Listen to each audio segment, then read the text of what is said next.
Hello guys, welcome back to my channel Study Pearson and I'm Tramkeshwar and today we start a new chapter indices. तो indices का मतलब क्या था? First indices. तो indices का मतलब किसी भी क्वेश्चन को ईजिएस्ट वे में सॉल्व करना, मतलब कि सिंपलेस्ट मतलब वे में सॉल्व करना, उसको इंडिसेस कहते हैं. जस्ट लाइक इसका मैंने लिखा भी है the easiest way to solve the question, मतलब कि वो ईजिएस्ट वे जिससे सॉल्व क्वेश्चन को सॉल्व करते वो मतलब कि इंडिसेस है. For example the sum of x instance of a number is n times x equal to nx. हम लोग nx भी लिख सकते हैं. ये हम लोग का सिंपलेस्ट फॉर्म मैंने लिखा है. ये अगर हम लोग nx नहीं करते और इंडिसेस का सिंपलेस्ट फॉर्म का ईजीएस्ट वे का यूज़ नहीं करते तब हम लोग को बहुत लंबा प्रोसेस जाता. x plus x plus x plus dot dot dot n times. ये हम लोग मालूम नहीं था कितने टाइम तक जा सकता था. अब हम लोग सीधे nx कर देंगे तो वो भी आंसर ये भी इक्वल टू इतना होगा. फॉर एग्जाम्पल आप लोग फॉर एग्जाम्पल बताता हूँ. यहाँ पे देखिएगा एग्जाम्पल इक्वल टू 4 टाइम्स 9. इसको हम लोग 4 plus 4 plus 4 plus 4 plus 4 dot dot dot 9 लिखते हैं इक्वल टू 36 आता. अब हम और इंडिसेस का यूज़ करते हैं. अगर सिंपलेस्ट फॉर्म यूज़ करना रहता है तो 4 इंटू 9 इक्वल टू 36. दोनों इक्वल है. सिर्फ ईजिएस्ट वे मतलब वो वे जो सबसे ईजी है, सिंपलेस्ट जिसमें कम टाइम लगेगा वो मतलब इंडिसेस का यूज़ है, उसमें वो इंडिसेस है. अब सेकंड एग्जांपल मैं आपको बताता हूँ कि मल्टीप्लाई मतलब कि 3 को 4 टाइम्स मल्टीप्लाई करना. 3 को 4 टाइम्स मल्टीप्लाई करना तो इसमें ये नहीं होगा. कोई लोग 3 को 4 टाइम्स मतलब 4 इंटू 3, दैट्स रॉन्ग, ये गलत है. फिर उसको 3 को 4 टाइम्स लिखना, रिपीट करना 3 इंटू 3 इंटू 3 इंटू 2. अब हम लोग उसको इस फॉर्म में लिख सकते हैं. ये हम लोग का इंडिसेस फॉर्म और ये हम लोग का कॉम्प्लेक्स है. ये मतलब बहुत लंबा है, मतलब लेंदी मेथड चल जाएगा. उसको आप मल्टीप्लाई करिए फिर उसको बहुत लंबा लिखना पड़ेगा. अगर आपको शॉर्ट फॉर्म में लिखना है 3 और 4 लिखेंगे. और हम लोग इसको इस फॉर्म को हम लोग क्या बोलेंगे? 3 raised to 4. मतलब कि इसको ये 3 raised to 4 और लोकल लैंग्वेज में हम लोग तो इसको बोलते हैं 3 to the power 4. ये बहुत सिंपल है, हर किसी को याद आता है 3 to the power 4. Where 3 is base and 4 is the index और एक्सपोनेंट. जहाँ पे 3 बेस है that's called base and that's called exponent और इंडेक्स. हम लोग उसके पावर जो रहता है उसको एक्सपोनेंट कहते हैं और इंडेक्स कहते हैं. और उसका जो बेस रहता है वो जो नीचे वाला जिसके ऊपर वो पावर रेज रहता है, जो जिस पावर रेज रहता है उसको हम लोग बेस कहते हैं. ये हो गया हम लोग का इंडिसेस क्या कहते हैं. बहुत सिंपल था. फर्स्ट था कि ईजिएस्ट मेथड, ईजिएस्ट वे है सबसे, जो ईजिएस्ट वे उससे सॉल्व करना वो इंडिसेस है. मतलब वही सिर्फ वही है. और इस फॉर्म में लिखने के लिए वो भी मतलब ईजिएस्ट वे को आप इंडिसेस कह सकते हैं. अब आते हैं हम लोग law of indices. Law of indices, law of indices.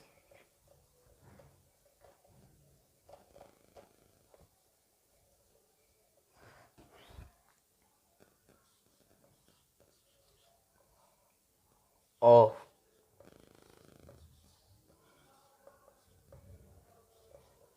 Indices, indices का लॉ. तो फर्स्ट लॉ है a⁴m multiply a⁴n equal to a⁴m plus n. अब आप लोग पूछिए कैसे तो इसका रूल है, ये लॉ है कि अगर जहाँ पे बेस सेम होगा, मतलब कि किसी भी दो नंबर को मल्टीप्लाई करते हैं वो पावर में है और उन दोनों का base same. For example 3 to the power 4 multiply 3 हुआ. हम लोग इसको 3 to the power 4 plus 3 equal to 3 to the power 7. इसका जो रिजल्ट आएगा वो आप 3 to the power का रिजल्ट निकालिए और 3 to the power 3 का रिजल्ट, 3 का क्यूब का रिजल्ट निकालिए. दोनों को मल्टीप्लाई करिए, इसके इक्वल होगा. ये इंडिसेस का लॉ है, फर्स्ट लॉ. जहाँ पे बेस सेम हो और उसका ऊपर का ये मतलब नहीं है. फर्स्ट वो आप लोग अभी यहाँ से समझना है आप लोगों की, वो डिफरेंट हो, वो आपको कोई मतलब नहीं है. जो भी हो मल्टीप्लाई है तो वो ऐड होगा और ऐड होके टोटल यहाँ पे 3 to the power से कंप्लीट फॉर्म में उसको रेज में क्या लिखेंगे 3 raised to 7. और ऐसे बोल सकते हैं 3 to the power 4, 3 to the power 7. ये हो गया. अब सेकंड लॉ पे आते हैं. सेकंड लॉ मल्टीप्लाई था तो मल्टीप्लाई पर डिवाइड पे जाते हैं. 8 to the power m divided 8 to the power n ऐसे है। अब हम लोग इसको किस फॉर्म में लिखेंगे, जब मल्टीप्लाई में ऐड है तो डिवाइड में a minus n, m minus n. तो फॉर इसमें भी एग्जाम्पल ले लेते हैं सेम वही, 3 to the power 4 multiply divided 3 to the power 3 equal to 3 to the power 4 minus 3 equal to 3 to the power 1 equal to 3 is answer. आप ऐसे भी निकालिएगा, आंसर 3 आएगा। अब एक फॉर्म है कि जिसमें आप कंफ्यूज हो जाते हैं कि, तो बताता हूँ आपको। अब कब कहीं कहीं कंफ्यूज है, कहीं कहीं पे m छोटा हो और n बड़ा हो, तब क्या करेंगे उसमें माइनस में, तब माइनस बताता हूँ आपको।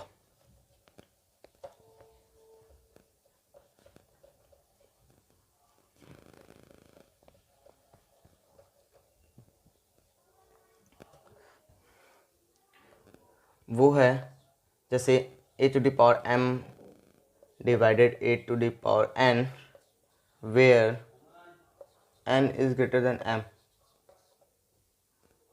था कि इंडिसेस का a⁴ डिवाइडेड बाई a⁴n था। अब हम लोग वो पिछड़ पड़े थे, लेकिन उसमें हम लोग कन्फ्यूजन होता है कि अगर अगर वहाँ पे a अगर ग्रेटर होता है और n ये sorry m is smaller n और n इज ग्रेटर, तो मतलब n अगर बड़ा होता और m छोटा होता, तब क्या कहते हैं, हम पहले लिखते थे, पहले लिख दिए ये कन्फर्म करने के लिए where n is greater than m। जैसे example 3 divided by 3 to the power 4, ये हो जाता 3 to the power-1 होता ना, पीछे की तरह आप सॉल्व करके देख लेंगे। 3 प्लस क्या बोलते हैं 3 माइनस 4, तो -4। अब हम लोग इसको किस फॉर्म में लिख सकते थे, 1 to the power 3 ये 1/3 to the power 1 ऐसे लिखते हैं।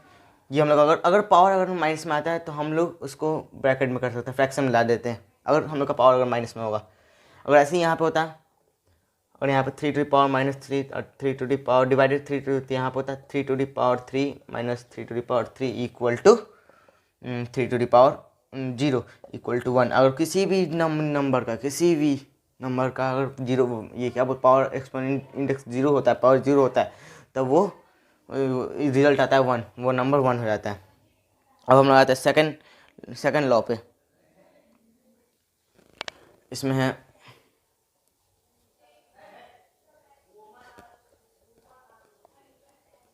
सेकंड लॉ पे,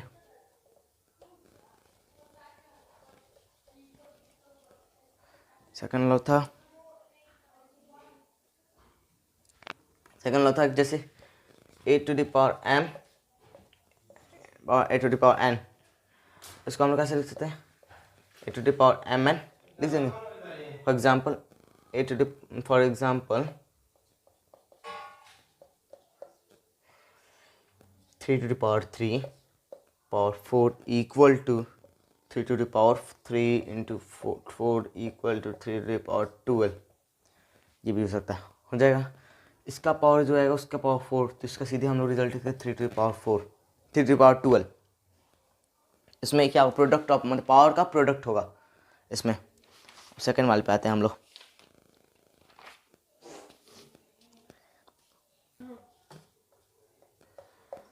कि ab⁴m equal to a⁴m and b⁴m है ना। इसको हम कैसे जस्ट लाइक 3 इंटू 4 है, पावर इसका m है, equal to 3 to the power m into 4 to the power m होता है। ये हो गया। अब हम इसके बाद लॉ पढ़ेंगे।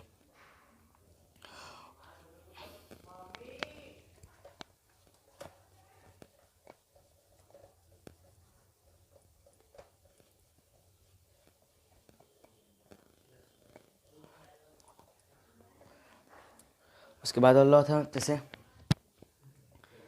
a⁴b power m equal to a⁴m upon b⁴m। For example 3/4 power 2 equal to 3 to the power 2 4 to the power 2 equal to 9/16।